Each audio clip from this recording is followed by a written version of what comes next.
Hello and welcome to the Unstoppable Joy podcast. I'm your host, Katherine Curry, and today is the second part of the interview I did with my sister, Jennifer Cates, who is a therapist. And today we're going to discuss therapy with kids.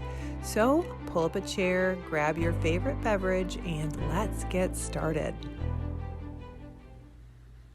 Again, I'm so excited to have my sister on my podcast, and it's such an honor to have somebody with so much knowledge and so much experience as a parent, as a social worker, a therapist, and as a friend to tell us about her insights and her perspectives on how to get kids into therapy and how to get the most out of therapy. So without further ado, welcome again, my sister, Jennifer Cates. So what would you recommend for people how to get the most out of therapy? What should their attitude be in coming to the session? Initially, you just talked about just have the expectation that this is going to be a process, but you're in therapy. What things would help to prepare yourself, or what should you do after your therapy sessions to make that progress? Yeah, so that's a really good question. And it reminded me of something that a lot of clients tell me. I will always ask a client when they first come to me, have you been in therapy before?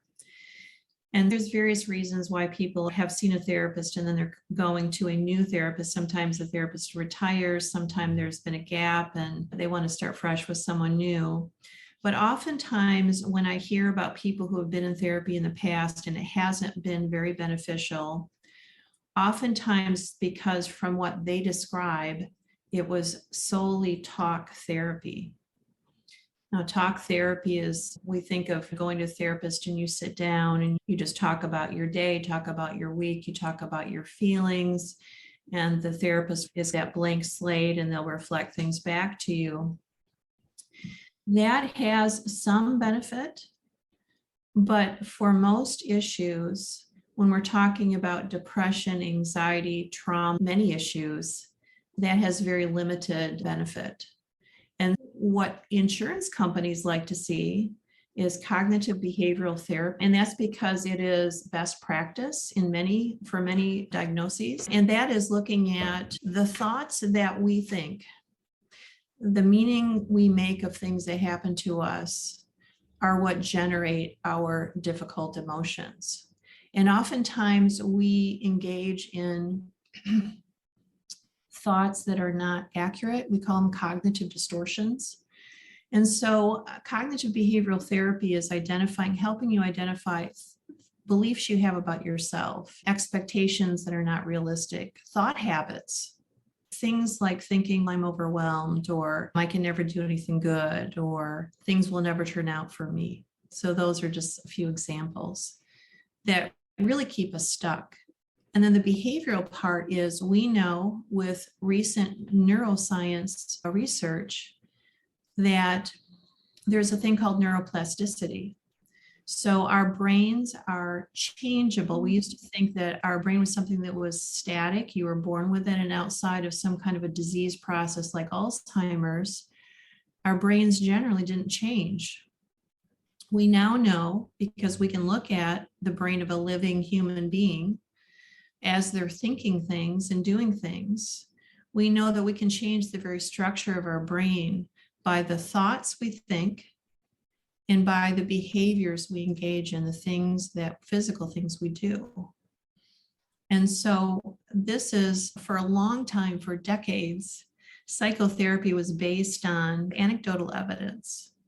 And within the last probably 50 years, there's been a huge drive to research everything. And again, with neuroscience, the advent of neuroscience, we now know what things we can do that can improve our mental health. We can actually see changes in the brain.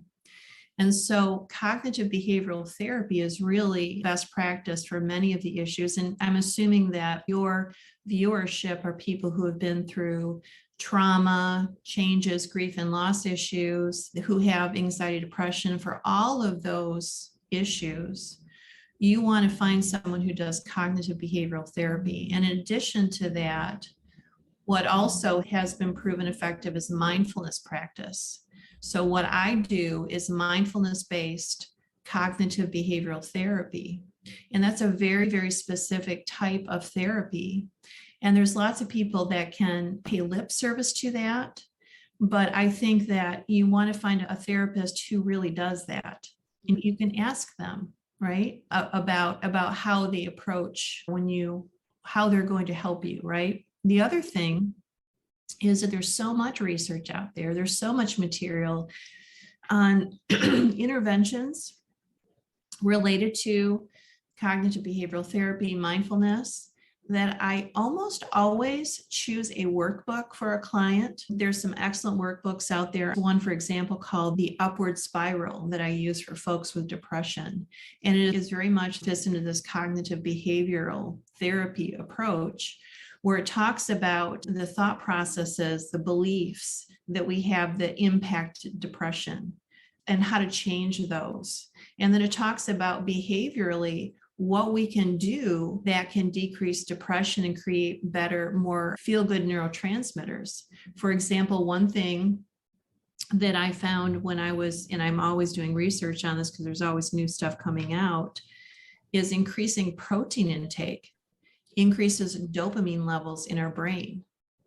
And so I always have people doing some kind of reading because they get a bigger bang for their buck if they're not only meeting with me once a week, every other week, but also then engaged in reading about a topic that's going to provide some information and suggestions for them on things that they can do outside of therapy to help with their situation. So, wow. So there's just so many different types of therapy, and you're talking about one specific kind, but there's several different tools in your toolbox of a therapist that you can use and apply to different situations. Journaling was one thing that's helped me. Is that something that you recommend that your clients do? Yeah, that's an excellent tool. And so I always have time in our session, at the beginning of our session, to help people identify high points, low points of their week and how they felt about it. And absolutely. So I don't want to be the only one that they're coming to and talking to about their feelings. So journaling is an excellent way to externalize those emotions.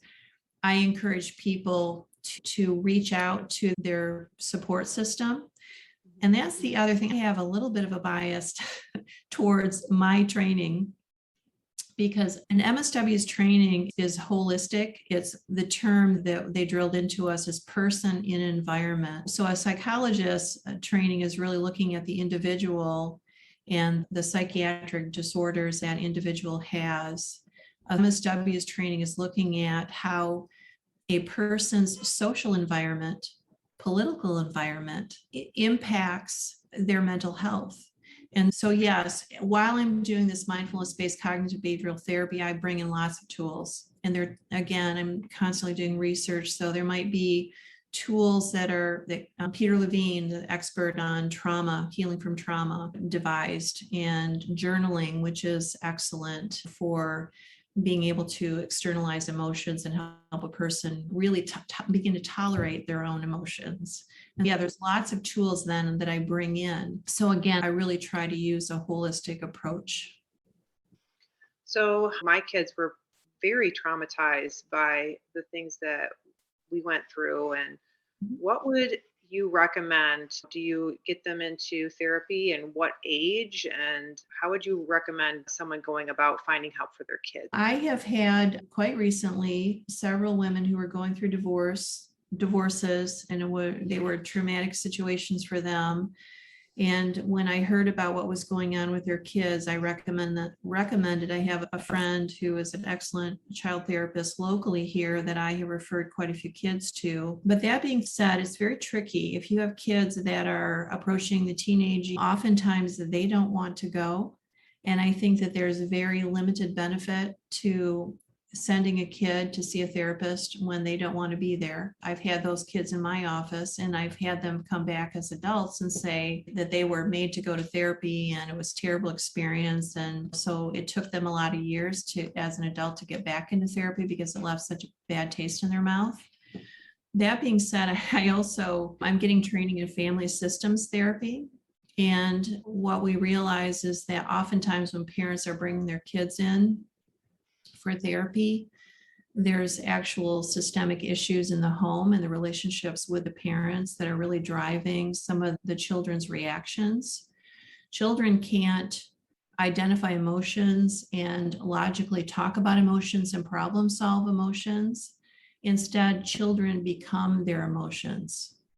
They act out their emotions or they withdraw, right? They turtle up.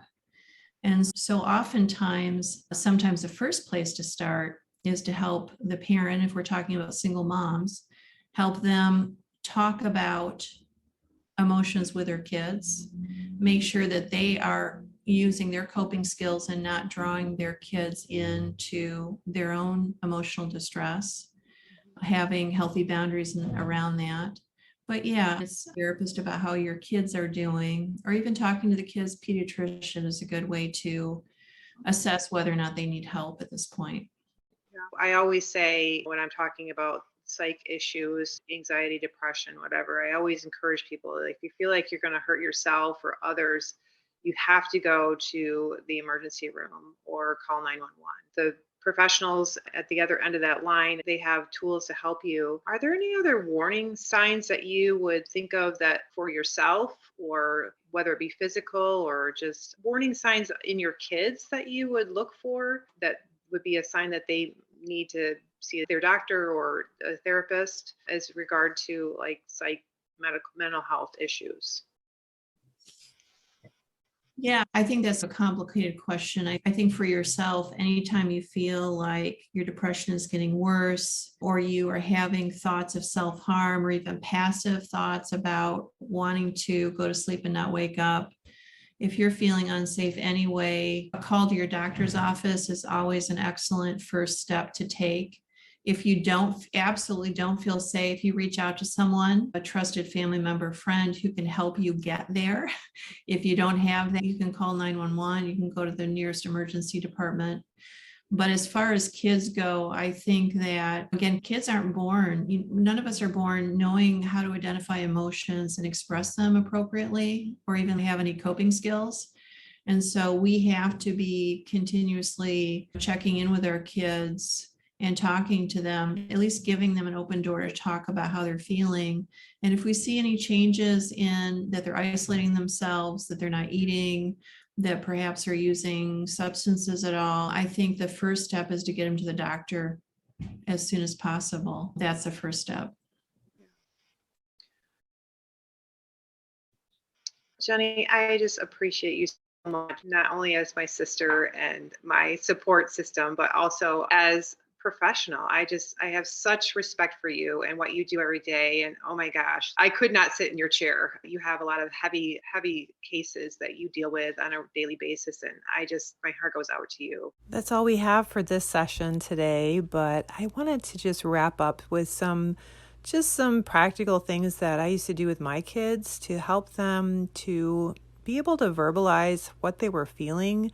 Like Jennifer said, kids aren't born, none of us is born with the ability to express our emotions and verbalize what we're feeling.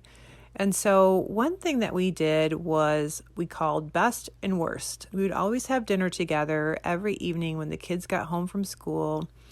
And we would talk about what was the best thing that happened today and what was the worst thing that happened today. And we'd talk about how did that make you feel and whether we'd laugh or we'd be upset about things.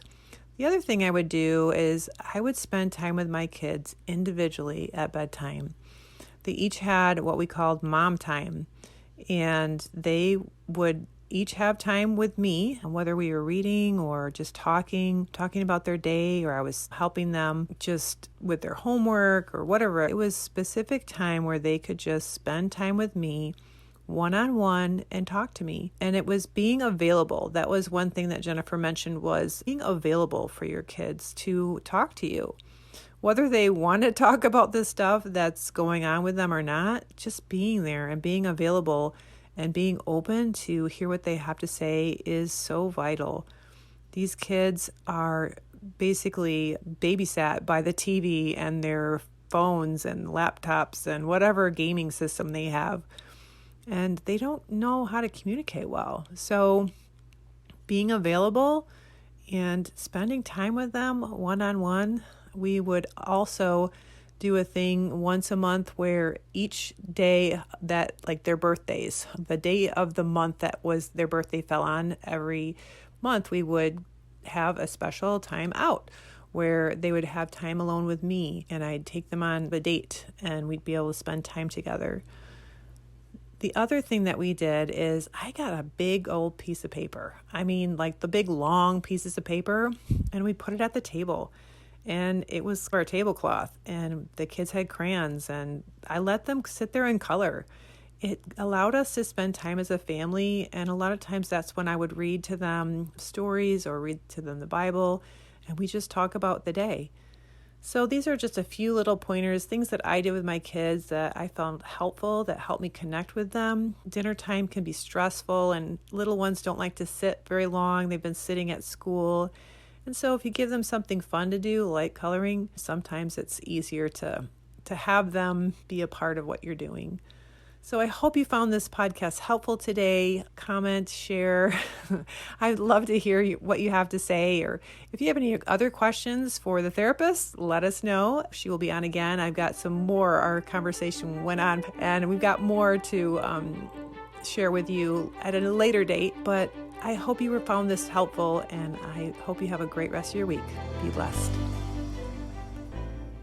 If you enjoyed today's podcast, please subscribe and share this podcast with your friends. The more that we get the word out, the more we can spread that joy and make a difference in our world. Thanks for joining in. Today's episode was sponsored by Solar Grids Grand Rapids. If you are looking for solar grids to be placed on your home or business to save yourself some money, you can find information about that at solargridsgrandrapids.com. They service the greater Grand Rapids area and the entire U.S., so go ahead, reach out to them today.